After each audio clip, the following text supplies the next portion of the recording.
Treasury Secretary Tim Geithner is no comedian, but he's leaving them rolling in the aisles on Capitol Hill. Yeah. Stand by for a little hair of the dog to find out why.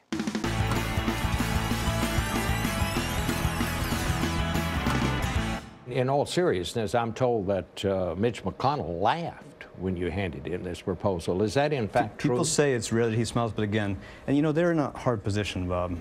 Nicely dodged question there. Come on, just tell us if he laughed at you, Tim. Oh, you know what? Mitch McConnell laughed all right because the deal Geithner offered was the same one Democrats rejected 2 years ago. Yeah, but don't worry. We can tax our way to prosperity. Yeah, oh, he's got it by the numbers.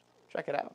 There's nothing that stands in the way of that agreement except for the potential risk that a group of Republicans decide they hold up an agreement because they want to extend tax cuts for the wealthiest Americans that we can't afford. Just remember, to extend those tax cuts cost $1 trillion over 10 years. Congratulations, Tim Geithner. By socking it to America's job creators, you can almost pay, for almost 1 year, almost, of Obama's deficits. And it takes 10 years just to do that, assuming that much revenue comes through, which it never does. So enough of that. Let's go to this week. And the big question still on everybody's mind, did Mitch McConnell laugh in Geithner's face?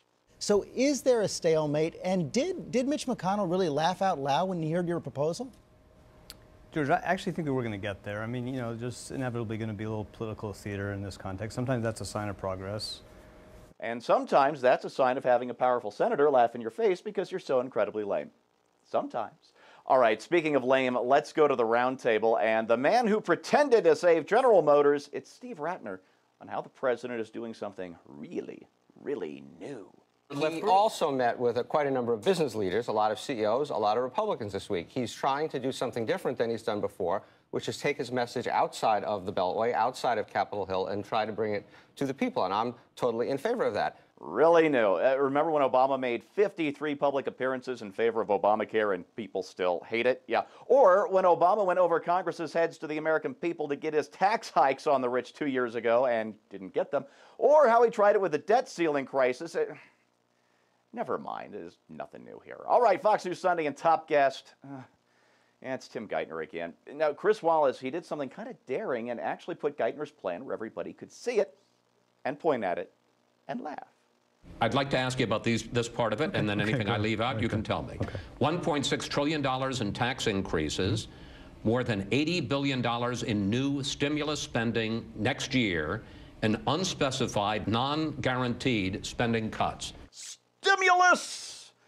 The $800 billion stimulus didn't work. The Fed's $2 trillion stimulus didn't get us out of this hole. But another $80 billion worth of pork, yeah, that's the ticket.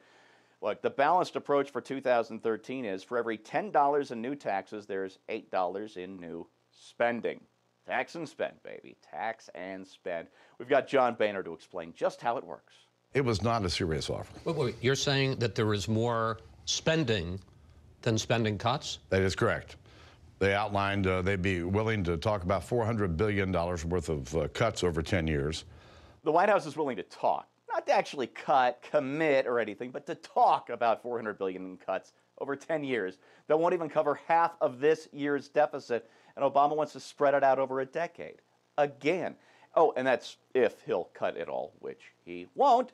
So look, out of every $100 this country produces each year, almost 25 of them are spent by Washington, which produces nothing. And that's up from $18 or $19 just a few years ago. Now, out of those 25, almost 10 are borrowed, and out of those 10, almost 8 are make-believe. They're just printed up by the Fed.